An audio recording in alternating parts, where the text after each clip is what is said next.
Scotland in the 17th century, a land of rugged beauty and fierce independence, where the rolling hills and ancient castles stood as silent witnesses to the turbulent times, a time of religious and political turmoil.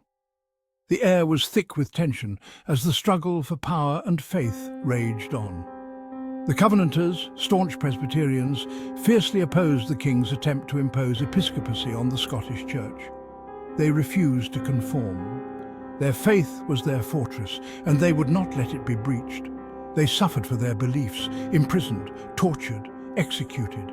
Their cries of anguish echoed through the stone walls of their cells, a testament to their unyielding spirit. Sir George Mackenzie, the king's advocate, was their relentless persecutor. A man of iron will and cold heart, he saw the Covenanters as a threat to the crown and to the order he sought to maintain. He earned a chilling title, Bluidy Mackenzie. His name became synonymous with fear and oppression, a dark shadow over the land. Mackenzie was a man of law, but his methods were brutal. He wielded his power with a ruthless hand, believing that the ends justified the means. He orchestrated the imprisonment of over 1,000 Covenanters in Greyfriars Kirkyard. The kirkyard, once a place of peace, became a prison of despair. They were held in inhumane conditions. Many perished. The damp, cold cells claimed the lives of those who could not withstand the harsh treatment. Their ghosts, it is said, still haunt the kirkyard. The restless spirits of the Covenanters are believed to wander the grounds, a haunting reminder of their suffering. But Mackenzie was not finished. His thirst for control and order drove him to continue his relentless persecution. He continued his persecution, leaving a trail of blood and misery across Scotland. Villages were torn apart, families destroyed, and the land itself seemed to weep for its people. The Covenanters would not be silenced. Their resolve only grew stronger in the face of adversity. They held their banners high, their faces set with determination. Their defiance echoed in the hearts of the Scottish people. Mackenzie, however, remained unmoved. He saw their resistance as a challenge to be crushed. He believed he was serving God and King. In his mind, his actions were justified, a necessary evil to maintain order and loyalty. He would answer for his actions in the afterlife. The legacy of Bluidy Mackenzie is one of fear and suffering, but also of the unbreakable spirit of the Covenanters, whose blood and sacrifice would forever be etched into the history of Scotland. In 1691, Sir George Mackenzie, a man both feared and loathed, died in London. His death marked the end of an era of tyranny and oppression. He was buried not in his homeland but in Greyfriars Kirkyard in Edinburgh, a place far removed from the city where he had wielded his power with an iron fist. His tomb, a grand and imposing structure, was designed to reflect his status and the fear he instilled in others. It stood tall and proud, a testament to his influence and the wealth he had amassed. It was a mausoleum, dark and foreboding, much like the man himself. The architecture was Gothic, with intricate carvings that seemed to tell a story of darkness and despair. It became known as the Black Mausoleum, a name that echoed through the streets of Edinburgh, whispered in hushed tones by those who dared to speak of it. The people of Edinburgh did not mourn Mackenzie. They remembered his cruelty, his ruthless persecution of those who opposed him, and the fear he had spread throughout the land. They whispered that his soul was as black as the mausoleum that housed his remains. Tales of his malevolence were passed down through generations, each story more chilling than the last. They believed he was destined for eternal damnation, that his spirit would never find peace. The stormy skies over the graveyard seemed to reflect the turmoil of his soul. The Black Mausoleum, a constant reminder of Mackenzie's tyranny, cast a long shadow over the kirkyard. It was said that even in death he continued to exert his influence, his presence felt by all who visited the graveyard. Some said it was a physical manifestation of the darkness within, a tangible representation of the evil that had once walked the earth in human form. Others claimed it was a beacon, drawing lost souls to its depths, a place where the damned could find no rest.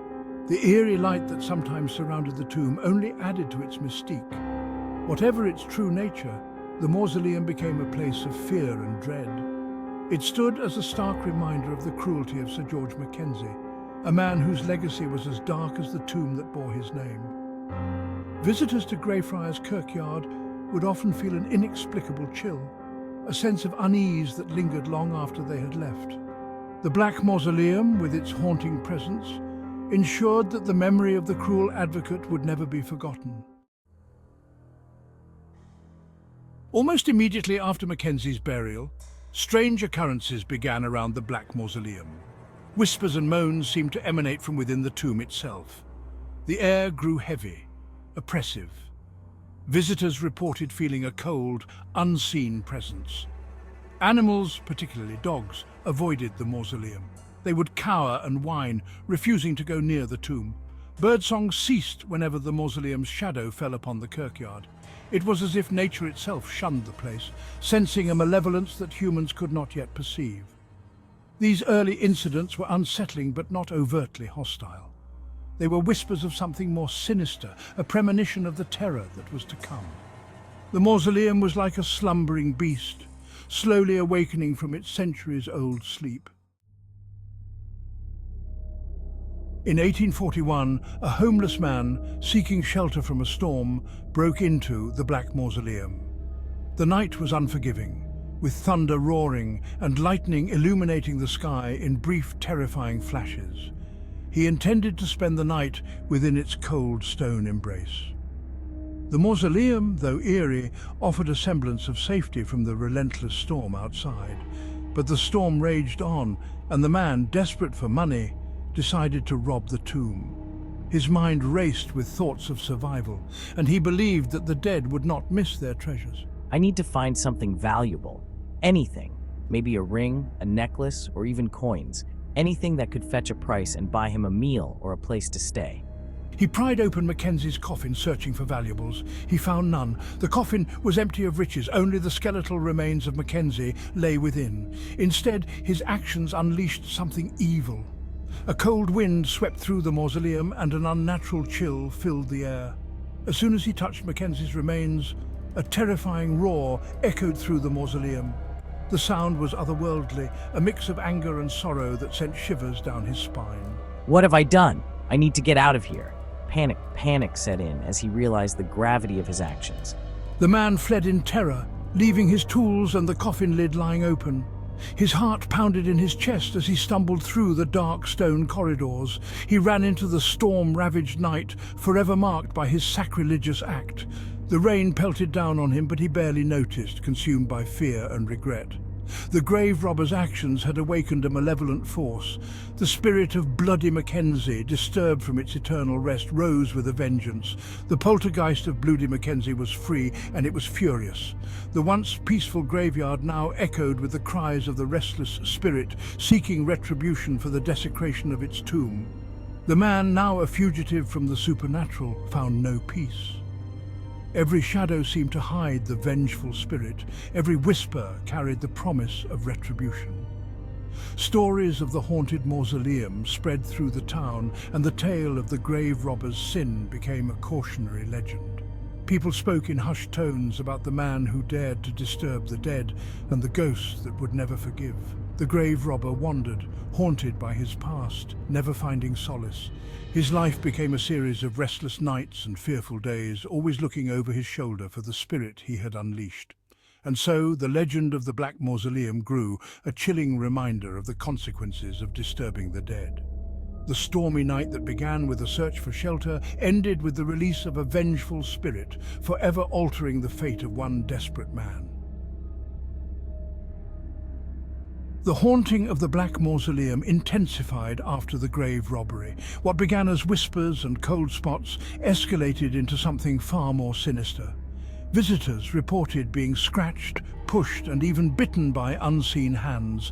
Objects moved on their own. The temperature plummeted without warning. The poltergeist seemed to target those who dared to speak ill of Mackenzie.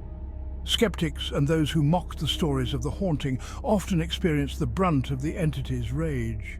It was as if Mackenzie, even in death, could not tolerate dissent. The stories spread. The Black Mausoleum became notorious, a place of fear and fascination. People flocked to the kirkyard, eager to experience the haunting for themselves. Some sought proof of the supernatural, others were simply drawn to the darkness.